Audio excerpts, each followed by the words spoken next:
மாதா தொலைக்காட்சியில் இறையும் இயற்கையும் நிகழ்ச்சியை பார்க்க வந்திருக்கின்ற நேயர்களாகிய உங்களை அன்போடு வரவேற்கிறேன். நேயர்களே, சென்ற வாரம் PAYU கோட்பாடு, பேஷன் டெத் ரெசரக்ஷன், PDR தியரியை பற்றி நான் உங்களுக்கு எடுத்து சொன்னேன்.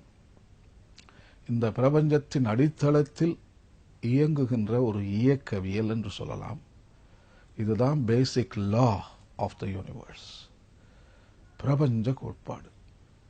வேற எதுவுமே கிடையாது. மற்ற சயின்டிஸ்ட் சொன்ன நியூட்டன், டார்வின், ஐன்ஸ்டைன், ஹபிள் எல்லாமே இதை வைத்துத்தான் அவர்களுடைய சமன்பாட்டை நிறைவேற்றி இருக்கிறார்கள். இதுதான் அவங்களுக்கு inspiration. Matter is created, matter is destroyed. You can't destroy matter, it will be transform. மூலப்பொருள் ஆற்றல் உருவாக்கப்படுகிறது. அதை நாம் அழிக்க முடியுமா? அழிக்க முடியாது, மாற்றத்தான் முடியும். உயிர்ப்பு, பாடுகள், இறப்பு, உயிர்ப்பு அப்படியே வந்துகிட்டே இருக்கு. ஸோ அதைத்தான் போன வாரம் நாம் பார்த்தோம். இன்றைய தினம் நான் உங்களுக்கு பேசப்போவது அதே ஐன்ஸ்டைன், ரிலேட்டிவிட்டி, சார்பியல். சென்ற வாரம் அதில் தான் நான் முடித்தேன், ஆல்பர்ட் ஐன்ஸ்டைனின் சார்பியல். ஸோ ஆல்பர்ட் ஐன்ஸ்டைன் சார்பியல் அந்த கோட்பாடை வைத்து E is equal to mc square, அதை வச்சு பிரபஞ்சத்தில் இருக்கக்கூடிய எல்லாத்தையுமே நம்ம விளக்கலாம். வேதியியலில் இருக்கக்கூடிய, வேதியியல் விஞ்ஞானத்தில், பிசிக்ஸ் இருக்கக்கூடிய எல்லாவற்றையும் விளக்கலாம். அதை வைத்துதான் அவர்கள் 1500 கோடி ஆண்டுகளுக்கு முன்னால் இந்த பிரபஞ்சம் தோன்றிருக்கக்கூடும் என்று முடிவெடுக்கிறார்கள். இந்த பூமியின் பிறப்பு 450 கோடி ஆண்டுகளுக்கு முன்னால் நடந்த ஒரு விஷயம் என்று சொல்லுகிறார்கள். ஸோ அந்த கணக்குத்தான் அந்த பேஷன், டெத், ரெசரக்ஷன் என்கின்ற அந்த 3 வார்த்தையில் உள்ளடங்கிய E is equal to mc square தான் நமக்கு இவ்வளவு அறிவை கொடுத்திருக்கிறது. சில உதாரணங்கள் நான் உங்களுக்கு சொல்லட்டுமா? விளங்கவில்லை என்றால் ஒரு சில உதாரணங்களை நான் உங்களுக்கு சொல்லுகிறேன், உங்களுக்கு சிறப்பாக விளங்கும். சரியா? எல்லாரும் சூரியனை நம்ம பார்த்துருக்கோம். அதுதான் பெரிய ஆப்ஜெக்ட் இந்த ஸ்கை. குழந்தையிலிருந்து கடைசி வரைக்கும் எல்லாம் இந்த சூரியனை பார்க்குறோம். சரி, இந்த சூரியனில் எப்படி PAYU கோட்பாடு எம்ப்ளாய் ஆகுது, என்கேஜ் ஆகுது? PDR கோட் எப்படி ஃபங்க்ஷன் ஆகுது அந்த சூரியனுக்கு உள்ள? உங்களுக்கு நல்லா தெரியும், சூரியனுக்குள் ஹைட்ரஜன் என்று சொல்லக்கூடிய வாயு இருக்கிறது இல்லையா? அது ஒரு ஃபியூவல். அது என்ன செய்யுது? அணு மின்சக்தி மாதிரி அணு சேர்க்கை சேர்ந்து அது ஈலியமாக மாறுகிறது. ஹீலியம், அனதர் மூலப்பொருள். ஹைட்ரஜன் நியூக்ளியர் ஃபியூஷன் ஆகி ஈலியமாக மாறுது. அந்த ஹைட்ரஜன் பேஷன், டெத், ஃபியூஷன் என்றது பேஷன் சொல்லலாம். நியூக்ளியர் ஃபிஷனா அல்லது நியூக்ளியர் பேஷனா? எஸ், துன்பமும் மரணமும் தான் ஹைட்ரஜன் அணுக்களுக்கும் மூலக்கூறுகளுக்கும் அங்கு பாடுகள், இறப்பு ஏற்படுகிறது. ஹீலியமாக மாறிவிடுகிறது. பட் அது ஒளியாக, உயிர்ப்பு, ஒளியும் அனலும் வெப்பமும், வெப்பமும் ஒளியும் பை ப்ராடக்ட், அதுதான் உயிர்ப்பு. ஸோ காலையில் எழுந்த உடனே இயேசுநாதருடைய பாடுகள், இறப்பு, உயிர்ப்பை தான் நாம் பார்க்கிறோம் அந்த சூரியனில். நானே உலகின் ஒளி என்கிறார் இயேசு. அந்த உயிர்ப்பை நமக்கு சொல்லுகிறார். வேற எந்த கோட்பாடும் சமன்பாடும் கிடையாது. நம்ம மனிதர்கள் கணக்கை வச்சு நம்ம அந்த சமன்பாட்டுக்கு விரிவுரை வழங்குகிறோம், உரை நாம் எழுதுகிறோம், அவ்வளோதான். ஸோ இரண்டாவது எக்ஸாம்பிள் நான் உங்களுக்கு சொல்ல போகிறேன். அதுவும் டெய்லி நம்ம பார்க்கறது தான்.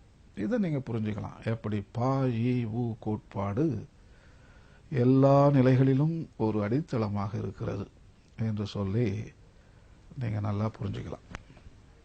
தண்ணீர் ஒவ்வொரு ½ அன் ஹவருக்கும் குடிச்சிக்கிட்டு இருக்கோம். நிறைய தண்ணி குடிங்க. பை த வே, நல்லது உடம்புக்கு. எவ்வளோ தண்ணி குடிக்கிறீங்களோ அவ்வளோ நல்லது. சிக்னஸ் எல்லாம் வரவே வராது. ஏனென்றால் தண்ணிக்குள்ளேயே பாடுகள், இறப்பு, உயிர்ப்பு இருக்கு. ஸோ தண்ணிக்குள்ள 2 அணுக்கள் இருக்கின்றன என்று நமக்கு நல்லா தெரியும். 2 அணுக்கள், 2 மூலக்கூறுகளின் சேர்க்கை தான் நீர்.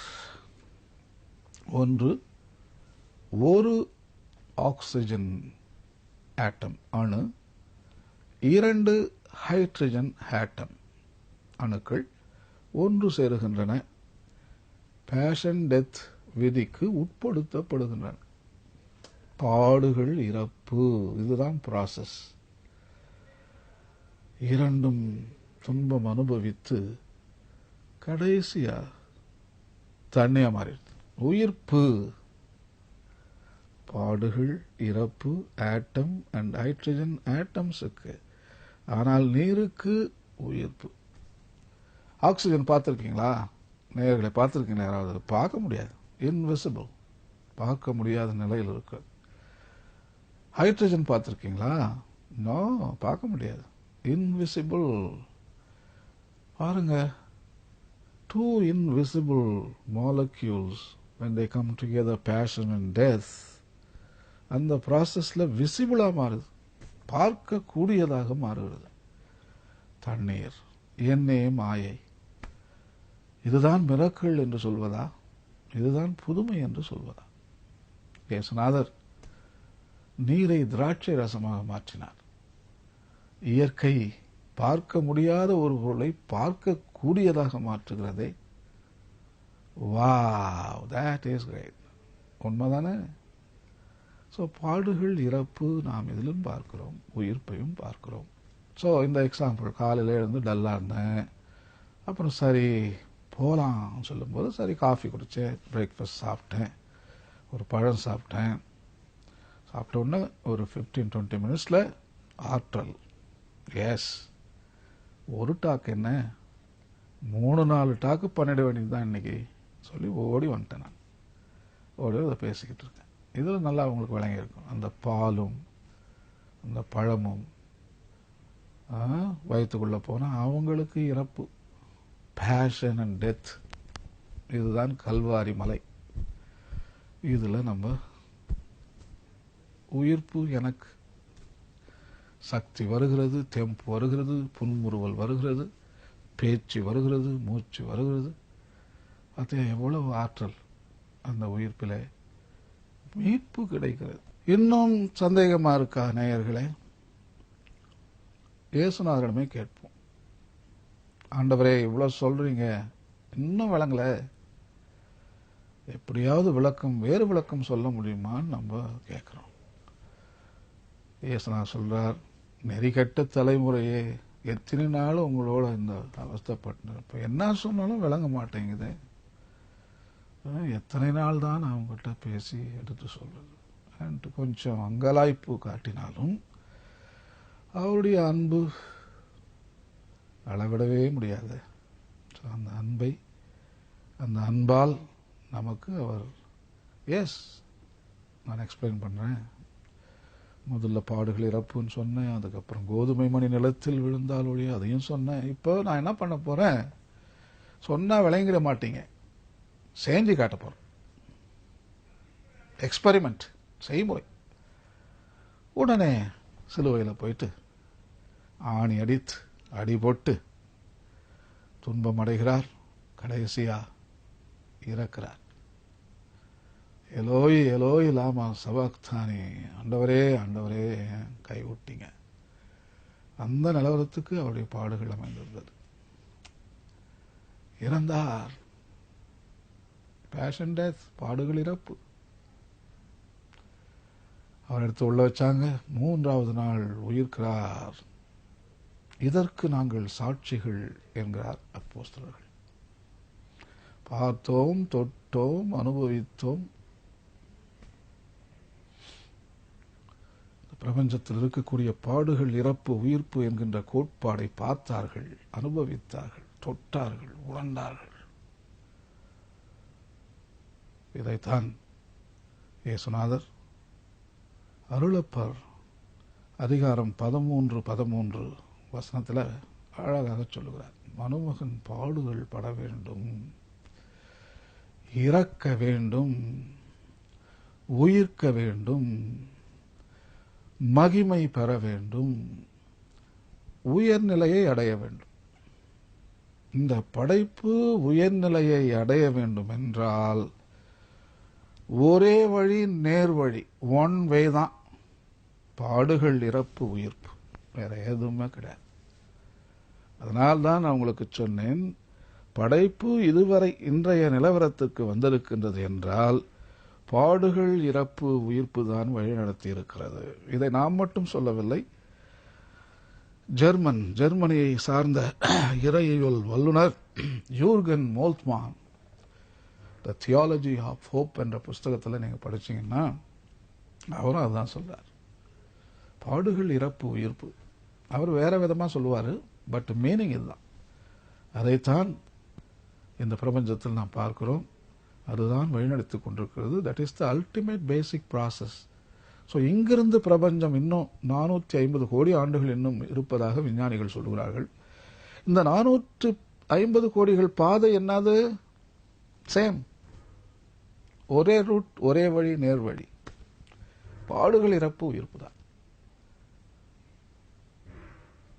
எவ்வளவு பியூட்டிஃபுல் பார்த்தீங்களா? இயேசுநாதர் நமக்கு மீட்பை கொடுத்திருக்கிறார், மகிழ்ச்சியை கொடுத்திருக்கிறார், நிம்மதியை கொடுத்திருக்கிறார், முழுமையான வாழ்வை கொடுத்திருக்கிறார். இந்த படைப்பை அவர் மீட்டார் என்று நாம் வாசிக்கிறோம். ஓன்லி அதே சேம் லா தான், அதே கோட்பாடு, அதே சமன்பாடு. அடுத்து எட்வின் ஹபிள் என்று சொல்லக்கூடிய அமெரிக்க விஞ்ஞானி என்ன சொல்கிறார் என்று பார்ப்போம். அவரும் பாடுகள், இறப்பு, உயிர்ப்பு இந்த கோட்பாடுகளை தான் வேறு வார்த்தைகளிலே சொல்லுகிறார். Passion, death and resurrection. Ultimately பிரபஞ்ச கோட்பாடு. அவர்தான் டெலஸ்கோப்ல ஒரு நாள் பார்த்துக்கிட்டு இருந்தார். பார்க்கும்போது ஆச்சரியப்பட்டு போயிட்டார். பெரிய டெலஸ்கோப். அதை பார்க்கும்போது பிரபஞ்சம் ஒன்னா வரல, பிரிஞ்சு பிரிஞ்சு போயிட்டு இருக்கு. அண்டங்கள், நட்சத்திரங்கள் எல்லாம் பிரிந்து போகின்றன, தூர தூரமா போய்கிட்டு இருக்கு. அது எப்படின்னா, உங்களுக்கு நான் சான்ஸ் கிடைக்கும் போது அடுத்த எபிசோடு இல்லைன்னா வருகின்ற காலத்தில் உங்களுக்கு நல்லா அந்த பலூன் இருக்கு இல்லையா, பலூன் எடுத்துக்கங்க, அதில் புள்ளி வைங்க. புள்ளி வச்சுட்டு ஊதுங்களேன். ஊதுனீங்கன்னா அந்த பலூன் அப்படியே விரிவடையும். அப்போ புள்ளிங்க தூரமாக போய்கிட்டே இருக்கும். நீங்கள் செஞ்சு பார்க்கலாம் நீங்களே. அதுதான் அவர் சொல்றார். இந்த பிரபஞ்சம் விரிவடைகிறது. விரிவடைகின்ற பொழுது கேலக்சி, ஸ்டார்ஸ் எல்லாம் தூரமாக தான் போகும், கிட்ட வராது. ஸோ அப்படி பார்த்தா கூட இந்த விதிமுறையில் நாம் பிரிவது என்பது ஒரு துன்பம். கணவனும் மனைவியும் நல்லா தெரியும். ஃபாரினுக்கு போகும்போது கணவன் கொண்டாட்டி எவ்வளோ கஷ்டப்படுறாங்க. நம்ம அமெரிக்காவில் படிக்கும் போதெல்லாம் நம்ம பிரிஞ்சு போகும்போது வீட்டை விட்டு துன்பம். சொல்லப்போனால் சில பேர் டிப்ரெஷன் ஆகிடுவாங்க, ஏறக்குறைய சாவர அளவுக்கு போயிடுவாங்க வீட்டு ஞாபகம் வந்துட்டு. ஸோ அதையும் நம்ம பார்க்கலாம். ஸோ எட்வின் ஹபிள் ஒரு வித்தியாசமான ஒரு அணுகுமுறையை நம்ம காட்டுகிறார். முதல்ல எல்லாம் செய்யறது ஒன்று, அது துன்பம், இறப்பு என்று பார்த்தோம். பிரிதலிலே கூட துன்பமும் இறப்பும் இருக்குது. சில பேர் செத்து கூட போயிடுவாங்க. ஆனால் உயிர்ப்பு, அந்த பிரபஞ்சம் பாருங்க, விரிஞ்சு விரிஞ்சு அழகா தூரமா போயிட்டு அவங்க இண்டிபெண்டா செயல்படுகிறார்கள். அவங்க தனக்கென்று ஒரு குடும்பம் அமைத்துக் கொண்டு, இப்போ நம்ம அண்டம் அப்படிதானே, பால்வெளி அண்டம், நம்ம பக்கத்தில் அண்ட்ரோமேடா அண்டம் பெருசு ஒன்று இருக்கு. ஸோ நம்ம அண்டத்தில் பாருங்க, குடும்பமாக நம்ம வாழ்ந்துகிட்டு இருக்கோம். உயிர்ப்பு, ஒரு புதிய அண்டம் வரணும்னா அது மாதிரி பிரிஞ்சாதான். பிரிதலிலே தான் வாழ்வு மலர்கிறது. கஷ்டமா இருக்கும், ஆனால் உயர்நிலையை அடையலாம். ஒரே இதில் வந்தோம்னா வளர முடியாது.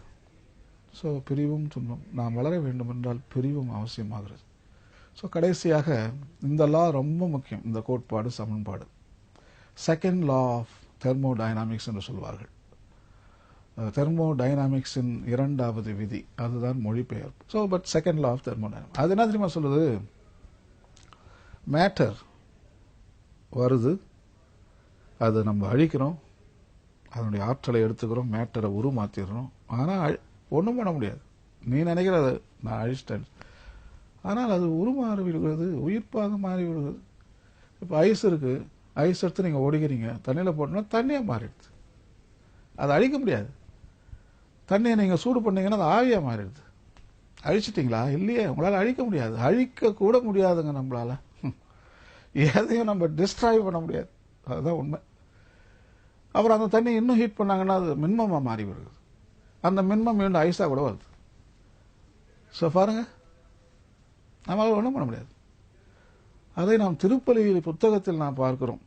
சாவு பூசைக்கு போயிருப்பீங்க, சாமியார் படிக்கும்போது படிப்பார். முக்காவாசி எல்லா சாவு பூசையிலுமே இந்த வார்த்தைகள் அருமையாக படிப்பார்கள் குருமார்கள். அதை நீங்கள் கவனிச்சிருக்க மாட்டீங்க. இப்போ நான் சொல்கிறேன், கேளுங்க. சாவு பூசைக்கு போகும்போது இனிமேல் இந்த வார்த்தையை கேளுங்க. பிரபஞ்ச கோட்பாடு அருமையாக சொல்லியிருக்காங்க. அந்த சாவு, இந்த வார்த்தையை கவனித்து நம்ம உணர்ந்தோம் என்றால் வருத்தமே கிடையாது. விசுவாசிகளுக்கு வாழ்வு மாறுபடுகிறதே அன்றி அழிக்கப்படுவதில்லை. விசுவாசிகளுக்கு வாழ்வு மாறுபடுகிறதே அன்றி அழிக்கப்படுவதில்லை. ஒரு பக்கம் புஸ்தகத்திலிருந்து அடுத்த பக்கத்துக்கு போகும். பிடிஆர் கோடின் அசைக்க முடியாத விளக்கம் இதுதான். அல்டிமேட்லி அப்படின்னு பார்க்கும்போது எங்கெங்க போறோம்? எங்கேயும் போலையே, உயிர் பெற்று எழுகிறோம். நமது விசுவாச பிரமாணமே அதைத்தானே சொல்லுகிறது. விசுவாச பிரமாணம் எல்லாமே பிரபஞ்ச கோட்பாட்டின் விளக்கம் என்று சொல்லலாம். பிடிஆர் தான் இந்த பிரபஞ்சத்தை வழிநடத்த கொண்டிருக்கிறது. அதில் எந்த சந்தேகமுமே இல்லை. நான் சின்ன வயசுல என்ற கிராமம் கட்டுப்படி, வேலூர்ல இருந்து அடுக்கம்பாறை கட்டுப்படி, வேலூர்ல 8 கிலோமீட்டர் தூரம். கோயிலில் நான் அப்போ ஃபாதர் பகவந்த ராஜு என்று சொல்லக்கூடிய பங்கு தந்தை இருந்தார், ஒரு சலேசியர். அவர் அந்த பைபிள் படிக்கின்ற பொழுது ஒரு வார்த்தை படிக்கும்போது எனக்கு சிரிப்பா இருக்கும். எங்க ஊர் ஃபுல்லா மலை தான். மலையை பத்தி நல்லா தெரியும். மலையை பத்தி ஒரு பிரசங்கமே உங்களுக்கு நான் சொல்ல போறேன் ஃபியூச்சர்ல. மலைகள் தாழ்த்தப்படும், பள்ளத்தாக்குகள் உயர்த்தப்படும் என்று பழைய ஏற்பாட்டில் வாசிப்பார். அப்ப நானே சிரிச்சுவேன். எப்படிங்க மலைகளை தூக்கினது கீழே வச்ச முடியும்? நம்ம ஊர் ஏரி எடுத்துன்னு போய் மேலே வைப்பேன். என்ன கடவுள் தமாஷ் பண்றாரா என்ற கேள்வி நான் கேட்பேன். ஆனால் இன்றைக்கு விஞ்ஞானம் அது உண்மை என்று சொல்லுகிறது. கண்டத்தட்டு நகர்வியல், பிளேட் டெக்டானிக் தியரி, 12 பிளேட்டுகள் ஒன்றுக்குள் மோதி மோதி மலைகள் உருவாகின்றன, பள்ளத்தாக்கை மேலே தள்ளுகின்றன. அதே மலை ஒரு காலத்தில் பூமிக்குள்ள போயிடுது. ஸோ அது பாசிபிள். ஸோ இதெல்லாம் பேஷன் டெத், எல்லா கிரியேஷன் ஃபுல்லாகவே அந்த passion and death and resurrection தான். நம்ம திருச்சபையில் கூட நாம் படிக்கிறோம், புனிதர்கள், முக்கியமாக மார்டர்ஸ், செயின்ஸ், அவங்களுடைய ரத்தம் தான் திருச்சபைக்கு விளைநிலமாக மாறுகிறது. அந்த ரத்தத்தின் பெயரால் தான் திருச்சபை வளர்ந்து கொண்டிருக்கிறது. இயேசுநாதர் சிந்திய ரத்தம், புனிதர்கள் சிந்திய ரத்தம், பாடுகள், இறப்பு எல்லாமே திருச்சபைக்கு உயிர்ப்பாக மாற்றி அமைக்கின்றன. இது நம்ம எல்லாரும் புரிஞ்சுக்கணும். கடைசியாக உங்களுக்கு நான் ஒன்றை சொல்லித்தான் ஆக வேண்டும். இவ்வளவு நேரம் விஞ்ஞானிகள் சொல்லுகின்ற கோட்பாடுகளையும் இயேசுநாதர் சொல்லுகின்ற சமன்பாடு PDR சமன்பாட்டுக்கும் ஒரு சில வித்தியாசங்கள் இருக்கின்றன. விஞ்ஞானிகள் சொல்லுகின்ற விளக்கங்கள் அண்டவியல், பிரபஞ்சவியல், வேதியியல், பயாலஜி, நிலவியல், இப்பேற்பட்ட வேதியியல் விஷயங்களுக்கு தான் யூஸ் பண்ண முடியும். பிசிக்ஸ் தான் யூஸ் பண்ண முடியும், கெமிஸ்ட்ரி தான் யூஸ் பண்ண முடியும், அஸ்ட்ரானமி தான் யூஸ் பண்ண முடியும். இப்போ நீங்க ரொம்ப துன்பப்பட்டுக்கிட்டு இருக்கீங்க. ஓகே, உங்க அம்மா செத்து போயிட்டாங்க, இல்ல அப்பா செத்து போயிட்டாங்க, இல்ல கார் ஆக்சிடென்ட்ல எல்லாருமே செத்து போயிட்டாங்க. நீங்க மட்டும் தனியா இருக்கீங்க. எப்படி இருக்கும்? பெரிய கஷ்டம். ஸோ ஃபாதர் கிட்ட போறீங்க. ஃபாதர், என்னால் முடியல, என்னுடைய ப்ரேயர்ஸ் ஏதாவது சொல்லுங்க ஃபாதர். அப்போ நான் E = mc². போ நான் சொன்னா நீங்க என்ன நினைப்பீங்க? கேலி பண்ற மாதிரி இருக்கும். ரொம்ப குரூவல். உங்களால் தாங்க கூட முடியாது, இன்னும் வேதனையும் அனுபவிப்பீர்கள். ஸோ இவங்க தியரி எல்லாம் ஃபிசிக்ஸும் கெமிஸ்ட்ரிக்கும் இந்த நேச்சுரல் வேர்ல்டு, இந்த பிரபஞ்சத்துக்கு தான் அப்ளை பண்ண முடியும்.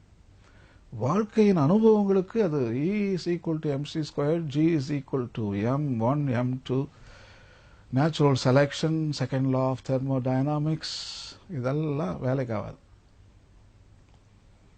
அது வாழ்க்கை தத்துவங்களுக்கும் வாழ்முறைகளுக்கும் அதை நம்ம யூஸ் பண்ண முடியாது.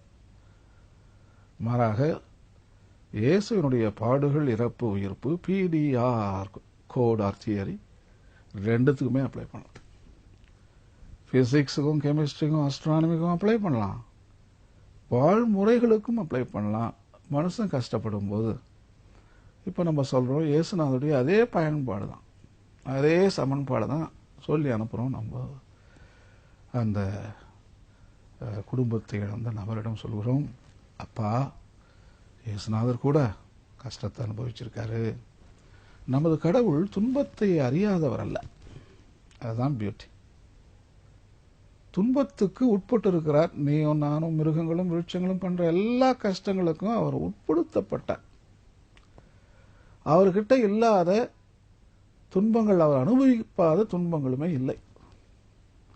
பிசிக்கல் துன்பங்களை பற்றி தான் நம்ம பேசிட்டு இருக்கோம். சிலரில் போட்டு அடிச்சாங்க, ஆணி வச்சு நொறுக்குனாங்க, ரத்தம் போச்சு. இன்னர் டைமென்ஷன் ஆல்சோ, எஸ், பாவங்களை சுமந்து கொண்டார். சைக்காலஜியில் போகுது. இன்னர் டைமென்ஷன், அந்த துன்பம் தான் பெருசு. அதை இன்னும் படம் பிடிச்சு ஒருத்தரை கூட சினிமாவில் காட்டுனதே இல்லை. பிசிக்கல் ஃபேஷன் தான் காட்டிக்கிட்டு இருக்குமே ஒழிய இன்னும் ஸ்பிரிச்சுவல் ஸ்ட்ரகிள் அதை நம்ம காட்டல. செஸ்டிமணி தோட்டத்தில் கஷ்டப்படுற ரத்த வேர்வையா, அதெல்லாம் உள்ள நடக்கிற விஷயம்.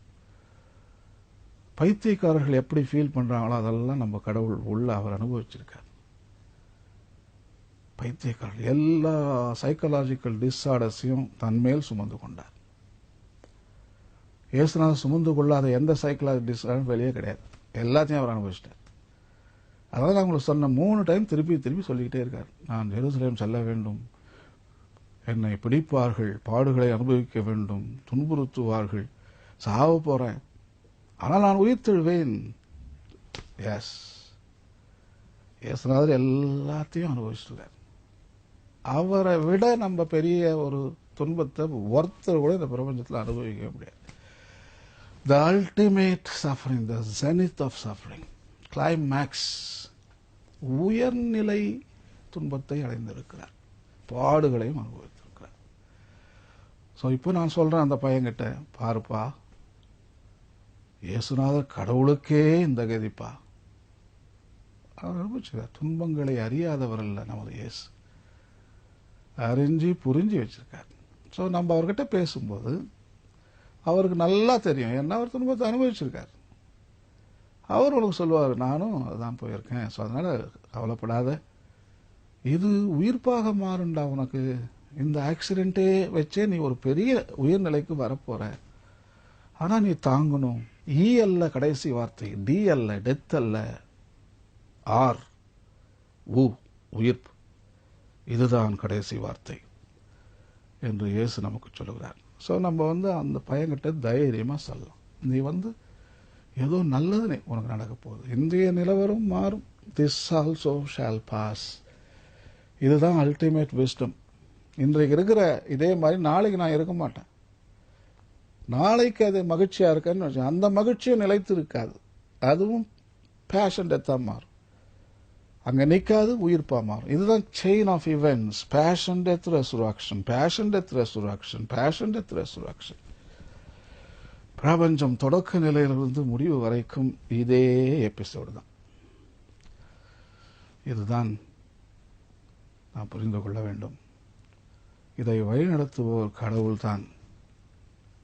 கடவுளுடைய பானையில் தான் இந்த பிரபஞ்சம் முன்னேறி சென்று கொண்டிருக்கிறது. அவர் விதித்த விதிமுறை தான். விதிமுறைகளை பற்றி நாம் அதிகமாக பேசிக் கொண்டிருக்கிறோம் இந்த வாரங்களிலே. எல்லாமே விதிக்கு உட்பட்டது. அல்டிமேட் விதி, பெரிய விதி. எல்லாரும், முக்கியமாக விஞ்ஞானிகள், அந்த விதிமுறையை எடுத்துத்தான் இந்த பிரபஞ்சத்துக்கு சொல்லிக் கொண்டிருக்கிறார்கள். அவர்கள் சொல்வது விளங்கவில்லை என்றால் கவலை வேண்டாம். உங்களுக்கு தேவை ஒன்றே ஒன்றுதான். இயேசு சொல்வது விளங்குகிறதா? கட்டாயம் நமக்கு விளங்கும். பாடுகள், இறப்பு நேயர்களே உங்கள் வாழ்விலே இப்பொழுது நடந்து கொண்டிருந்தால் கவலைப்படாத, உயிர்ப்பு வந்து கொண்டிருக்கிறது. இன்னும் உச்ச நிலையை நீ அட போகிறாய். உயிர்ப்பு நடந்து கொண்டிருந்தால் ஏமாந்து விடாதீர்கள். அடுத்து பேஷன், பாடுகள், இறப்பு நடக்க இருக்கிறது. ஒவ்வொரு வினாடியும் நாம் பாடுகளை அனுபவித்துக் கொண்டிருக்கிறோம். ஒவ்வொரு வினாடியும் நாம் துன்பத்தை அனுபவிக்கிறோம், இறக்கிறோம், உயிர்க்கிறோம். அதுதான் நம்ம பாடியில் இருக்கக்கூடிய செல்ஸை. ஒவ்வொரு வினாடியும் செல்லு பாடுகள் அனுபவித்து செத்து போது புது செல்லு உருவாகிக்கிட்டே இருக்கு. நம்ம உடம்பே ஒவ்வொரு செகண்டும் ஒவ்வொரு வினாடியும் பாடுகள், இறப்பு, உயிர்ப்பு அனுபவித்துக் கொண்டிருக்கிறது. கடவுள் விதித்த விதி இது. ஆகவே நாம் தனியாக செயல்படவில்லை, இறைவனுக்கு நாம் சார்ந்திருக்கின்றோம். இதுவே நமக்கு போதும். இதை நினைத்து மகிழ்ச்சி அடையுங்கள் நேயர்களே. உங்கள் அனைவரும் விடைபெறுகிறேன். ராயப்பா கசி. நன்றி, வணக்கம். விஞ்ஞானம் விளையாடுதே உன் முன்னே, ஹே என் முன்னே, ஹே நம் பூமி பழுதாகுதே. வானம் பூமி ஊனமானால் நானும் நீயும் இல்லை. மலையதையுமே நாடாக்கினோம், நிலமதையுமே வீடாக்கினோம், வானமதையும் ஏடாக்கினோம், கடலதையுமே சூடாக்கினோம். இயற்கையை விஷம் செய்தோம் தோம் தோம்.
விஷம் செய்